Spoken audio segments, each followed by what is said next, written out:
Hey, what's up, everybody? Welcome back to more 428 Shibuya Scramble. My name is Raven from the Sky. Let's do this.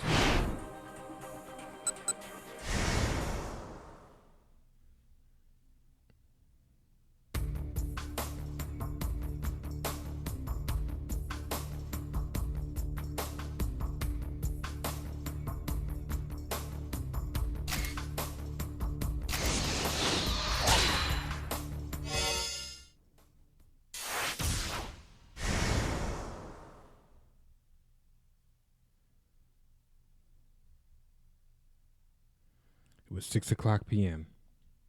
Alfred had contacted the motley team at Indo Electronics, and the situation had immediately deteriorated. Alfred. But the new developments had also provided them with one big chance. A chance that Alfred might appear in person at long last. You did fine. Jack Stanley set his hand on Kano's shoulder. A weak smile came to the detective's face. Stanley paused, unexpectedly moved. For that one moment, he saw in Kano the image of his younger brother, Frank. What? Jack, you have to get everyone to a safe place right away. Frank's nervous shout echoed through the hotel lobby. Stanley's brother was a member of the Bomb and Arson Squad, subsection of the Chicago Police Department's Bureau of Investigative Services, BIS, that handles investigation of bomb and arson related cases. This was 2 years ago. The CIA had obtained intel that Alfred was targeting a high-class hotel in Chicago for a terror attack. So this is not his first run-in with Alfred then.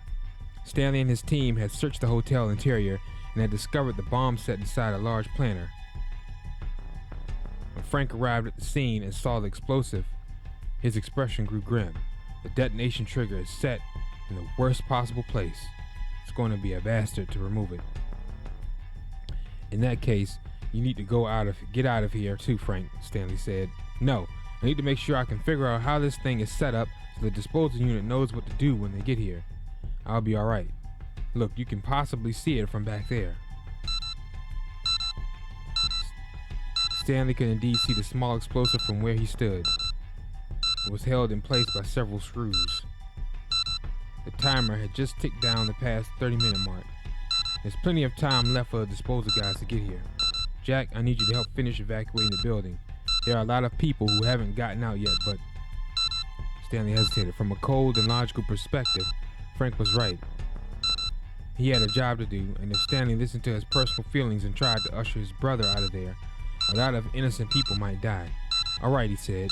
I understand. Heck, if we had something as simple as some dry ice, we could just freeze this thing. Frank grimaced as he eyed the bomb. Dry ice, huh? I don't just suppose ice cream would do the trick. That'd be a waste of ice cream. You'd be better off just eating it. Of course, even dry ice would be a long shot in the place of actual liquid nitrogen. In place of actual liquid nitrogen, the brothers looked at one another for a moment. The tension dissolved to laughter. Alright, Stanley said, I'll be back. Hey, Jack, once this is all tidied up, I'm gonna need a drink. Let's you and me have a beer together. Sure. You got it. Stanley headed for the hotel lobby, which was overflowing with guests.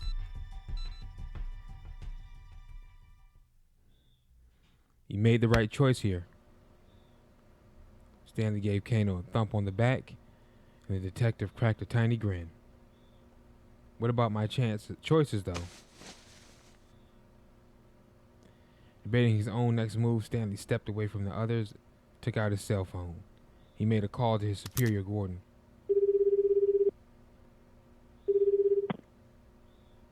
It's me, he said. What's the situation? I hear the Japanese police want to put Maria Sawa into quarantine. I'm assuming that's on your order, sir? It is. There are too many important people in Shibuya. We can't allow that virus to get loose. Besides, we now know that Alfred is after Hitomi Osawa. There's no reason to leave Maria at large any longer. If you put Maria Sawa under quarantine, she is going to die. I know that, but there will be far fewer victims as a result. Gordon's words made something inside Stanley snap. In that moment, he lost any inclination to report that he was with Maria. Failure to do so would be dereliction of duty on his part. He knew that well enough. He knew it, but the fact couldn't overcome his revulsion at Gordon's callous attitude. Victims are still victims, he said. What was that? Nothing, sir. I'll continue my operation to apprehend Alfred. Stanley hung up the phone. He didn't care if his superiors took action against him once this was all over. They intended to sacrifice one person in order to save the lives of the countless more. From a purely objective standpoint, it was the right call. But what if that person was a loved one? What would he have done then? The dilemma gnawed at the back of Stanley's mind. He couldn't shake the feeling that it was wrong to just accept the lesser of two evils, to sacrifice an innocent for the greater good. No, darn it. He would save that one life and then save the lives of the many. He needed to find a way to avoid the so-called easy way out, no matter what it took. He wasn't about to add a second big regret to his life. Not this time. Saving Maria was the right thing to do. His judgment wasn't wrong of that. He was sure. He reaffirmed that to himself inwardly over and over.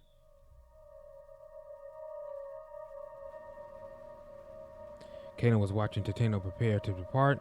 The group had put together a reasonable plan of action. Tateno and Kanan would head to the lab with Maria and attempt to get the antiviral for her. Stanley would accompany Kano and the others to the scramble to apprehend Alfred. It was a two-pronged plan of attack.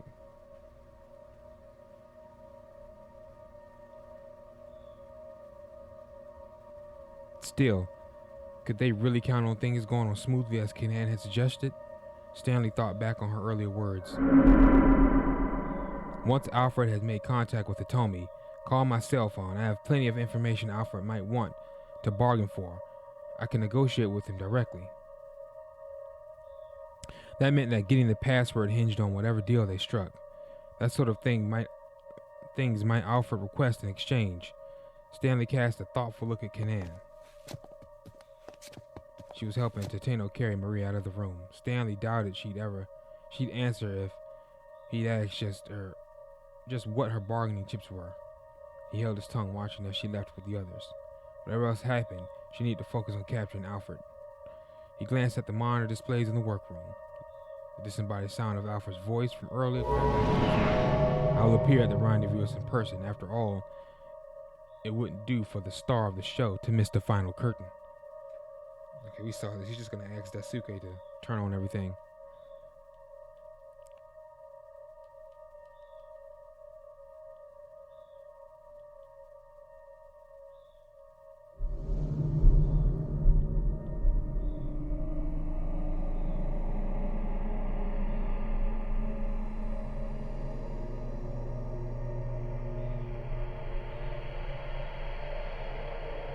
Stanley felt a sudden flash of insight. No, something was off here. His thought process was running well, each deduction logically following from the last. But at a time like this, that could be a very dangerous thing. Alfred may well have anticipated where his logic would lead. Stanley needed to assume that any clue he thought he'd found was something Alfred had left behind on purpose. So maybe the suggestion that their target would come to the scene was a different kind of trap. At the risk of sending himself in circles, Stanley decided to rethink the whole case from the ground up. What was this single strangest part of this whole thing? Aha, where to go? There we go. Oh, there we go. Why had Alfred put an amateur like Daisuke Endo in charge of the kidnapping? Should have been able to get a heart for his daughter gave Daisuke a strong incentive, but there still had to be a reason why he'd been chosen. If the kidnapping had failed, what would have happened then? Of course, this was Alfred they were dealing with. Maybe the possibility of failure was somehow part of the plan. Heck, Daisuke had managed to accidentally kidnap Maria instead of Hitomi, hadn't he? If Alfred had gone with a professional, that sort of mix-up would never have happened. And yet, even if that degree of uncertainty was acceptable or even desirable, using Daisuke seemed like far too big a risk.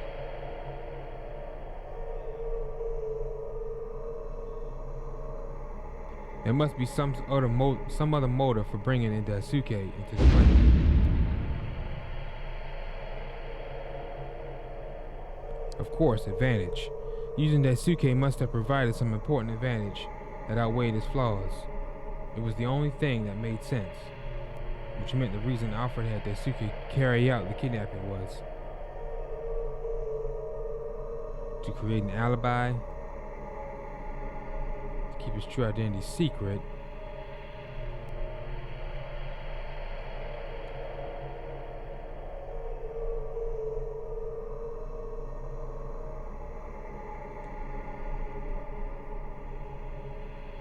Alfred needs someone completely unrelated to him.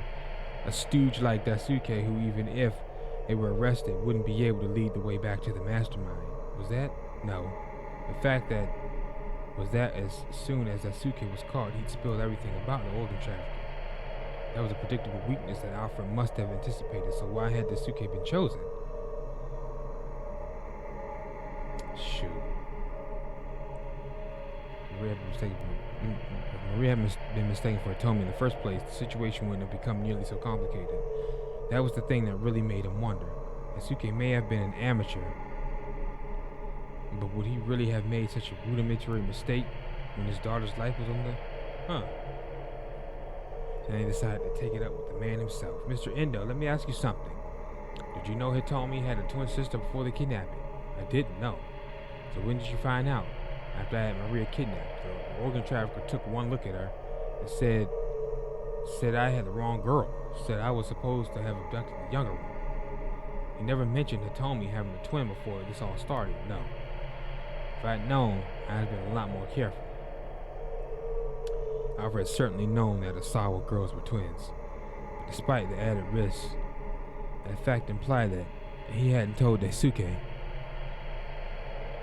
There was only one logical conclusion. Daisuke's mistake hadn't been an accident. Alfred had intended for the wrong sister to get kidnapped. By using an amateur, Alfred had set up the police to write off Daisuke's kidnapping of the wrong target as a simple misstep. But why? Alfred was after Hitomi's blood. Daisuke was after Hitomi's heart. They both wanted the same thing, so why target Maria instead? Stanley's train of logic had run out of steam again. Still, he was sure he was on the right track. He just needed to keep following till he found out where that track would lead. Where's the storeroom where you were keeping Maria? He asked. Daisuke hung his head. It's out behind the shop. Why do you ask? Would you mind showing me? There's something I'd like to check. At this point, he needed to go back over everything right from the beginning. He followed Daisuke out of the storeroom. Speaking of the storeroom, Daisuke said as they were walking to the back part of the building, there's something I've been wondering about.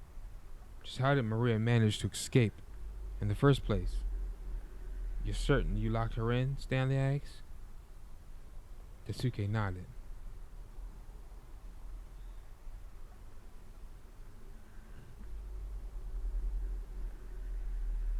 At 8 o'clock this morning, the organ trafficker came by to check up on her.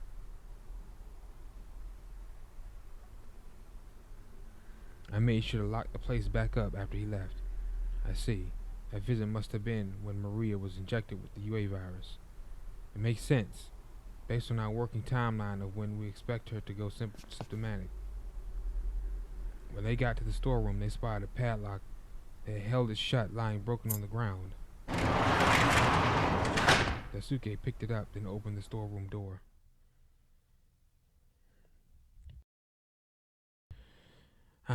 Look at this mess.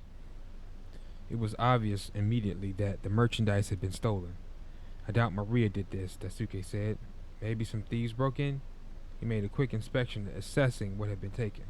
Some digital cameras and laptop computers were missing. This was like the work of some local thugs. This kind of thing has happened to me a few times before. Asuke let out a sigh of exasperation. Stanley, meanwhile, was carefully looking around inside the storeroom. "Where did you have Maria Osawa?" he asked, behind those cardboard boxes. The boxes he indicated were piled high, closing off one corner of the storeroom. If Maria were unconscious behind them, the burglars might as well have never noticed her. So Maria was able to escape from the storeroom thanks to the burglars breaking the lock, Stanley mused. Just what impact had the stroke of misfortune had on Alfred's plan, he wondered. What had Alfred planned to do with Maria if no one had broken in? He was going to kill her. He was going to trade her for Hitomi. He was going to release her at some later time. One of these two.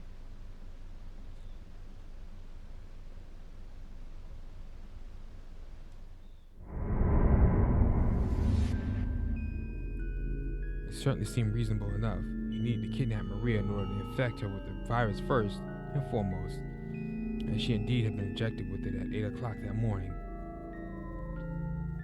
Next, Alfred would have carried out a hostage exchange for Hitomi in order to obtain her blood. Maria would be free to go, but infected with the UA. What purpose would that serve? It was simple enough to deduce. Once he learned that Maria had the virus, Kenji Osawa was certain to take action, and he would bring her into the storage facility in order to administer the antiviral just as he'd done with Hitomi. That meant that the storage facility would be opened once more. That was what Alfred was really after. A way in, so he could destroy the antiviral samples at the lab. It was the only logical conclusion. Infecting Hitomi 6 days earlier had ensured that she would be carrying the DDS in her body. But it had also served as a sort of dry run for the day.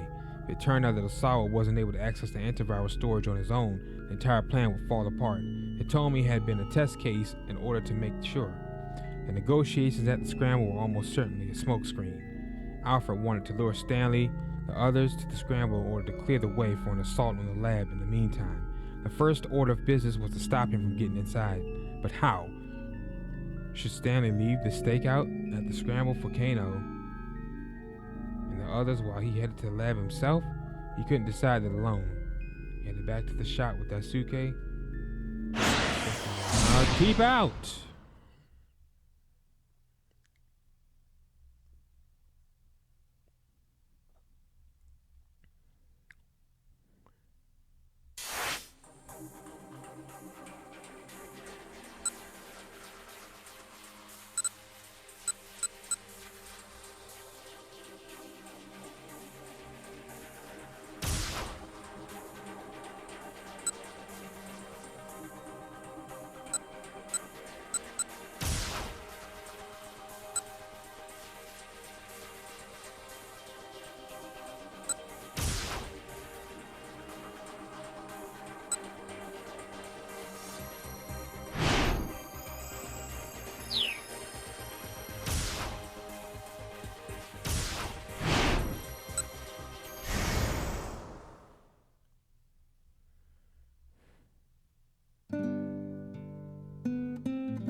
The door opened and the other lookout returned. Okay, he said, comes in. Here we go. The scent of alcohol and cigarettes washed over him. Susumu sat on the sofa at the far end of the bar. It was where Aichi used to sit back in the day.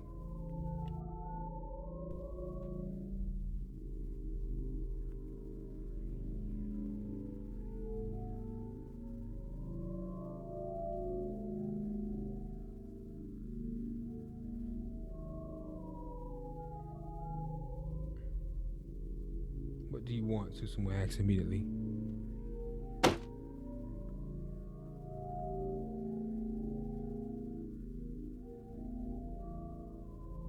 Aichi walked up to him and then got down on his hands and knees. Huh? What are you doing down there? What the hell is this all about? I need people to bring a guy down. I'm here to ask for your help. The crowd around him flew into an uproar. Peals of mocking laughter rang in Aichi's ears. I know I have no right to ask you this, but please, I really need your help. Just some guy, huh? Who? He's an international terrorist trying to get his hands on some wonder drug for a killer virus. If we don't catch him, somebody I know is gonna die. And that's not all. He might try to unleash the killer virus here in the city.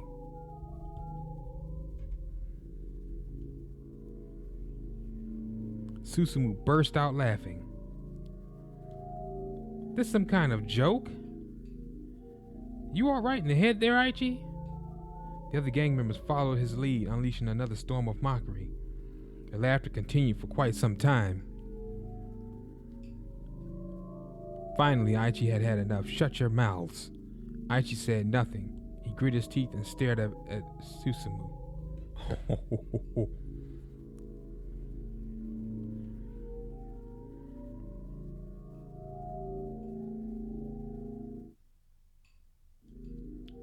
I might try to... Let's see. I'm gonna choose A. He's had enough. Shut your mouths. He roared loud enough to squash the merriment echoing through the bar. Are you gonna help me or not?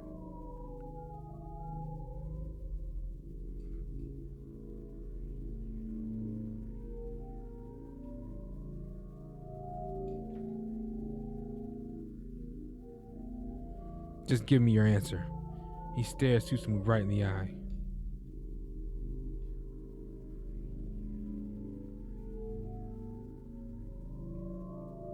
Susumu leaned in close, peering down to Aichi's face.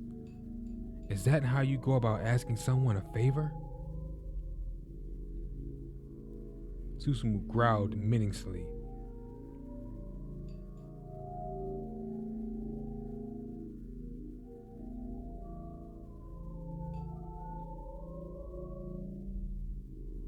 If you have a problem with me, now towing like this, I can apologize some other way all you want. But don't you care that I just told you Shibuya is in danger? Aichi's voice was unwavering. But face it, Susumu, isn't Shibuya the reason everyone here hangs out with each other? If you're telling me you don't want to keep our town safe, then I won't ask you guys for anything again. I withdraw my request. The two glared into each other's eyes. Then before Susumu could reply, an odd man stepped in between them.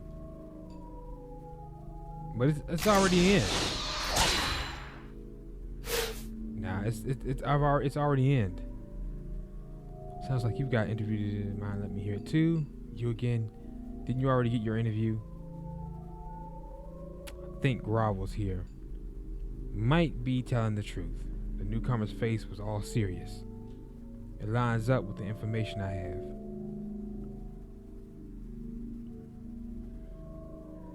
Hey, Grovels, you got a second? My name's not Grovels, Aichi growled. It's Aichi.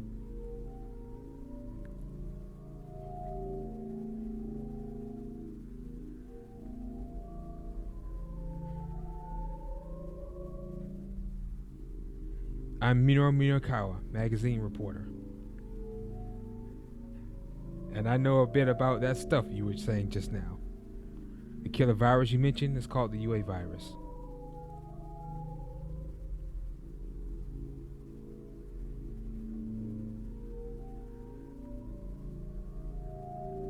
That wonder drug is an antiviral medication. And the person you know who might die is Maria Osawa. Am I right? Aichi was almost too shocked for words. How do you know all that? Minokawa ignored him and turned to the SOS leader. Susumu, he said, something really is going down in Shibuya. What are you going to do about it, boss?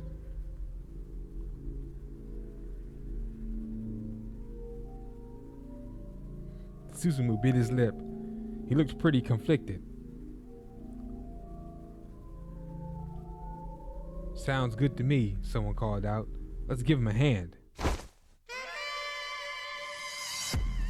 Aichi turned to see where the voice had come from.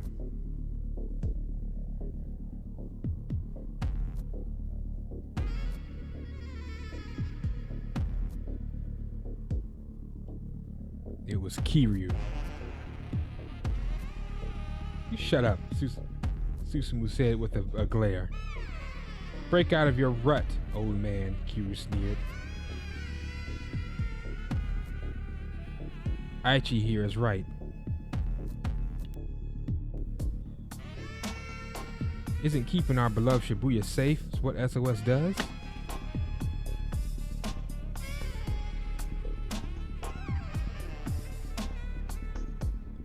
He slipped an arm around Aichi's shoulders. You okay with that, right, Aichi? Me going against Susumu's orders to help you out? Oh my god. No. He's trying to stir up trouble. That's what he's doing. Kiryu's lips pulled back in a broad, unseemly grin. But first, we have unfinished business, you and I. I mean, I'm willing to lend you a hand even though you ditched the gang and all. But first, we've got to settle our score here and now. You understand, don't you? Yeah, you're right. Kiryu grinned hungrily. It's guillotine time!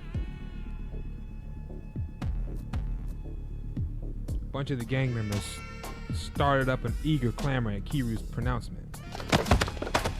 In a matter of moments, Aichi was grabbed from all sides and hoisted up to a pool table. A dozen young men held down his arms and legs, positioning him so his head jutted past the table's edge. Kiryu brought out a steel pipe nearly a meter long. It was caked literally with dried blood. Guillotine! Guillotine! Guillotine! Guillotine! Guillotine! Guillotine! The men of Kiryu's faction pumped their fists in the air, chanting madly.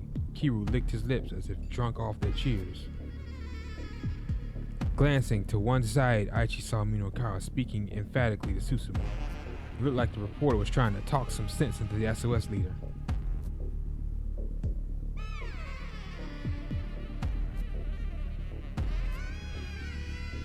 Man, today's my lucky day.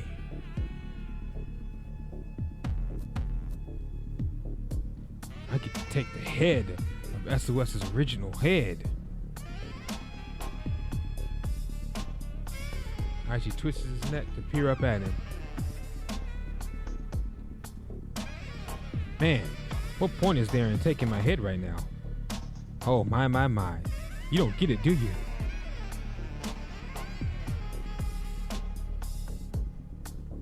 If I send you to the hospital, everyone in Shibuya is gonna know my name. And once I've got that big ass sign over my head, I'll be able to unite this town under my banner in one fell swoop.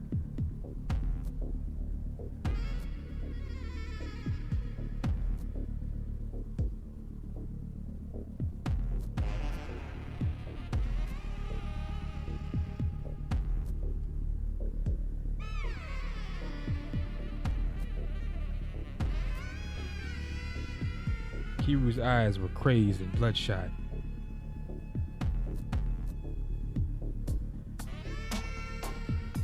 Then, that's all the more reason for you to do as I'm asking. If you want to unite Shibuya, you have to protect it first. And if you think you need to take my head to do that, then go right ahead. Even if these guys were all like Kiryu, if this many of them actually showed up at the Scramble, they'd be able to do far more than Aichi could hope to by himself.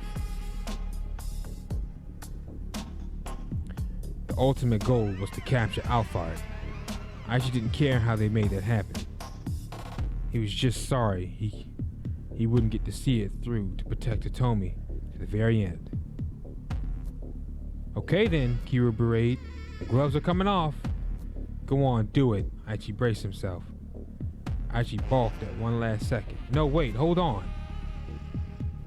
Shoot. That guy's so crazy. I think if you go on, do it, he'll do it. Cause remember with Minokawa you get the same choice. And he actually did it and you got the bad ending. But what if you say go on, do it, and he doesn't? It's like, it screws with your head like that. Choices in games.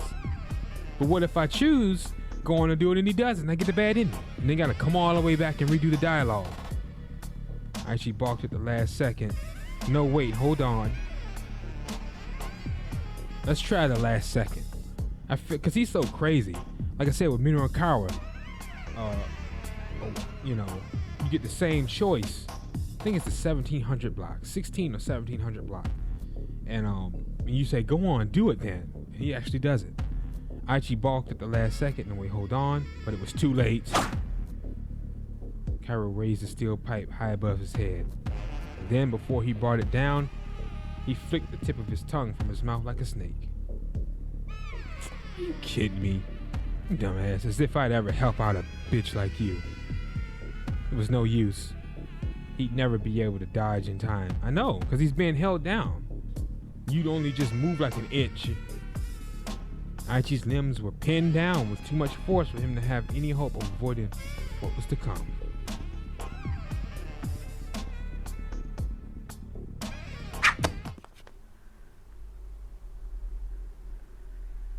Oh!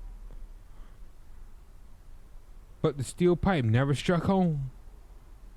Just when it was about to smash into Aichi's head, Susumu grabbed hold of it. Uh-oh. The heck you doing?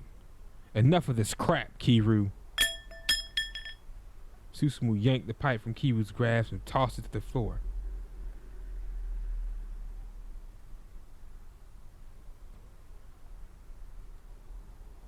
Kiru stood frozen in surprise, a vein pulsed angrily in his forehead. You guys too, Susumu added, glaring at the others. Let him go. The toughs holding Aichi down cautiously took their hands away. Kiru let out a red-faced cry of rage. But we got unfinished business! Ignoring him, Susumu helped Aichi slide off the table.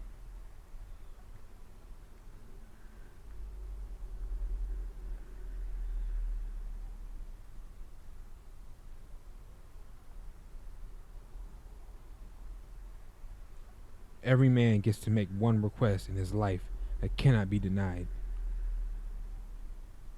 Do you remember saying that? The word stirred up some bitter memories within Aichi. Yeah, I remember. But you didn't grant me my request. No, I guess not. That's why I'm going to heed yours. No questions asked. Susumu held out his right hand. Susumu, you are... That'll make me the better man, finally. Aichi reached out and clasped Susumu's hand in his.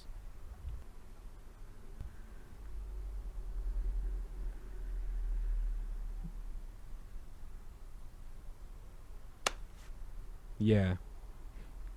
Letting his relief show in his face. You're quite the guy.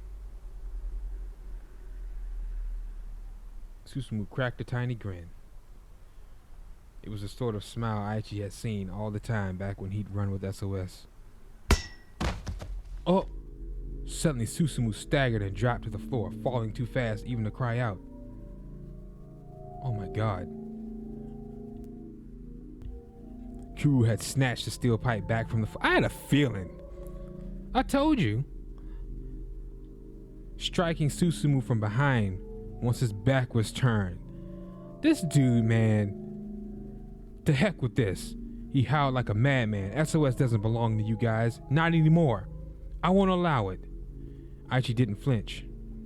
SOS doesn't belong to anyone, he said. It's not mine, it's not Susumu's, and it's not yours. We're just a bunch of friends hanging out and having a good time. That's the only reason we get together. Nothing more, nothing less. He turned and looked slowly around the room. Hey, you guys. Do you all get together because someone told you to assemble? Do you get together to follow someone's orders? No, you don't. Of course you don't. The bar fell silent. Aichi could see the young men who surrounded him exchanging glances. They could tell that his words rang true. Kiru saw it too, and it only made him more and more agitated. Shut up! Enough with the warm fuzzies! Abruptly, he charged forward, giving the steel pipe a mighty swing. Aichi managed to dodge the attack by a mere hair. If it had connected, the blow might well have knocked his head clean off. He quickly backed away. What's the matter? Kiru taunted. How come all you do is run?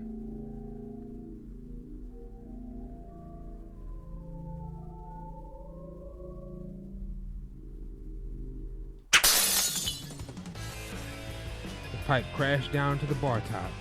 Bottles of beer and liquor smashed and scattered. Come on, what's the matter, Aichi? Kiru slammed his weapon onto the pool table, sending balls scattering across the floor. Some of them collided with Susumu. Ugh. Susumu let out a faint groan. Smirking at the sound, Kiru stalked toward him. Speaking of unfinished business, with a gleaming grin, Kiru took aim at Susumu's head, lifting the pipe up high. Stop! Before he could think better of it, Aichi was rushing for his fallen friend. Heh, you dumbass. Without missing a beat, Kiru shifted his weight and swung the steel pipe at Aichi's temple. Oh!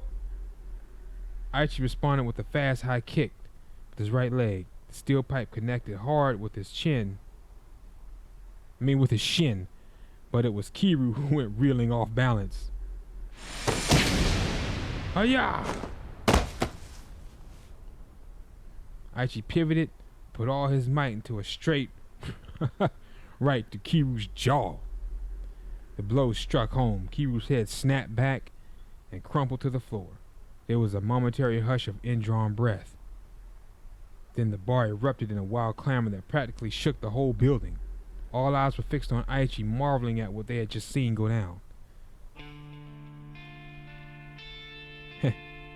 Sounds like folks were hoping for a little more of a fight. Susumu got to his feet and his left hand clutching his right shoulder.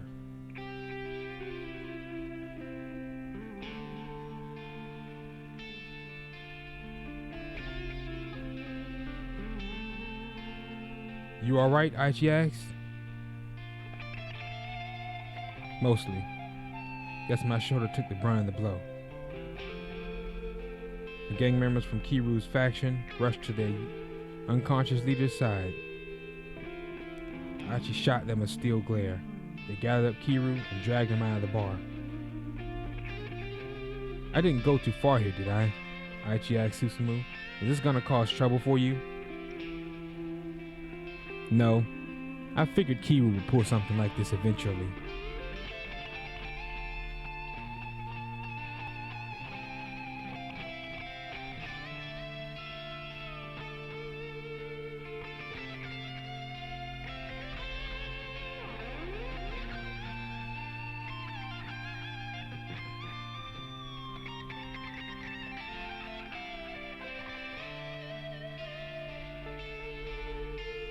It was just a question of when. Yeah.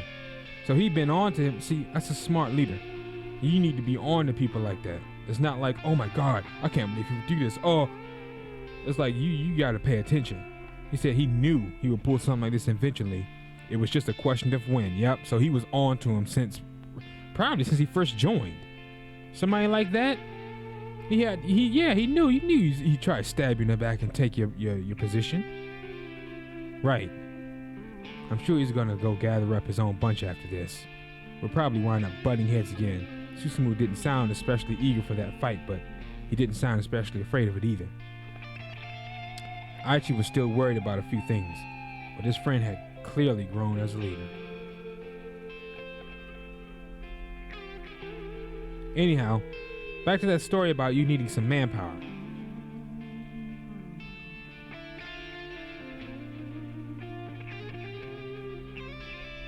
Will the guys here be enough? There were around 30 gang members still in the bar. Aichi looked at each of them in the eye in turn. Some he knew from back in the day, while others were fresh faces.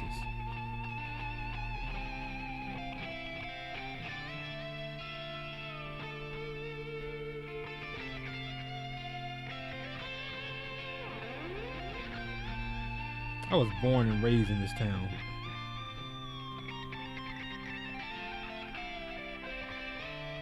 I'm fond of the friends I've met here, and this has always been a great place to have a good time. And today, right here in this town, I met someone who's very special to me. And I know this doesn't involve the rest of you, but I'm willing to protect her. Aichi knew he wasn't doing a great job of getting to the point, but the members of SOS listened quietly. And so it's like, he felt like a grade schooler who didn't know the answer to a difficult question. He fussed with his hair and frowned sheepishly. Okay, so I'm not sure how to really put this, but Shibuya is a special town to me because of getting to meet people like that, and maybe, no, I mean, it's like that for you guys too. Don't you love Shibuya? Help me help this town. He bowed low and deep. I want to protect this girl who means so much to me, and the city that means so much to me as well. I know my answer. Susumu clapped a hand on Aichi's shoulder. Listen up, everyone. SOS original founder is back in action. He needs our help, and I, for one, am ready to follow him into battle.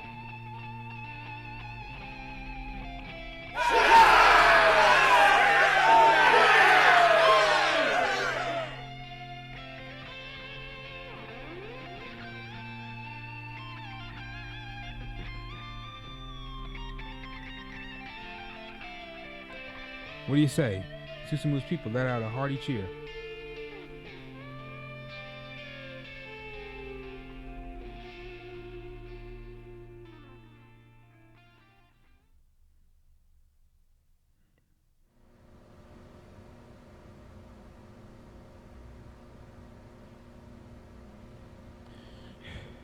When Aichi marched back into his home, followed by 30 members of his old gang. Hitomi and Kano were obviously overjoyed to see him. Good thing we sat there and waited. The happiness raised his own spirits unexpectedly high. He felt a palpable sense of accomplishment. All right, detective, Aichi shouted. Let's do this. His resounding cry echoed throughout the workroom, and the gang set out for the scramble. What's the matter? Hitomi asked Aichi as they made their way throughout the busy streets. What's the matter with what? You look pretty pale. She peered good and hard to his face. Do I now? Are you tired or something? I mean, you've kind of been going all out all day long, after all. Nah, it's nothing. Aichi kept his voice nice and bright. I'm just a little hungry is all. So don't worry about me or Alphard either. Okay? I swear I'll keep you safe, Hitomi. Alright. Tommy gave a tiny nod. Just leave it to me. Alfred's got nothing on this guy. He thumped his chest in display of bravado, but he could feel the sweat beading on his brow.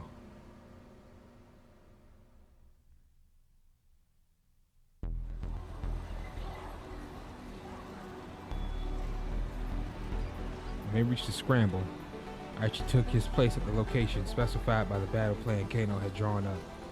Hitomi was only a few meters away. Whatever happened, he was in good position to shield her from harm. There were 3 minutes left until the appointed rendezvous. Aichi wondered what sort of person was going to show up. Still, he knew he couldn't scan the crowd too much. He needed to act as naturally as possible so Alphard wouldn't be suspicious. He risked a glance over at Hitomi. Maybe now wasn't the time for admiring, but he couldn't help but think how cute she looked. In some ways, seeing her there felt similar to when he'd first seen her that morning in the very same spot. The difference was that this time it wasn't just Hitomi's good looks that made him find her so attractive. They might have only spent a few hours together, but in that time he'd learned a lot about her as a person. He knew what was important to her. What her worries were, her wants and desires, and also he'd learned what a kind-hearted person she was.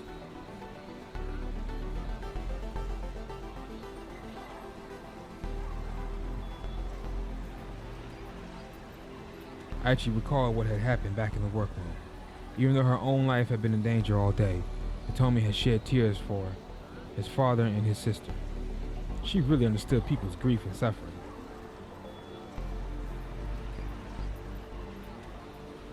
What do I do if I can't protect someone as good as her?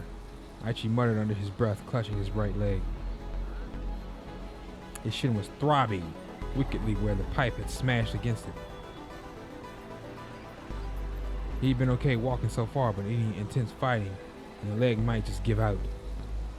But he couldn't let himself worry about that now. If it came down to it, he'd be a human shield to protect Hitomi if he had to. Aichi looked at his watch. Only 1 minute to go. He glanced again at Hitomi and saw her eyes widen with surprise. Quickly he followed her gaze across the plaza.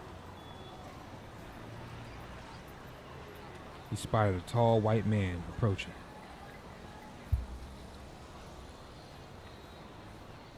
Peep out! Ladies and gentlemen, thanks for watching. My name is Raven from the Sky. If you enjoyed the episode, drop a like and subscribe to the channel and series grow. Take care, and I'll catch you guys in the next one. Peace out.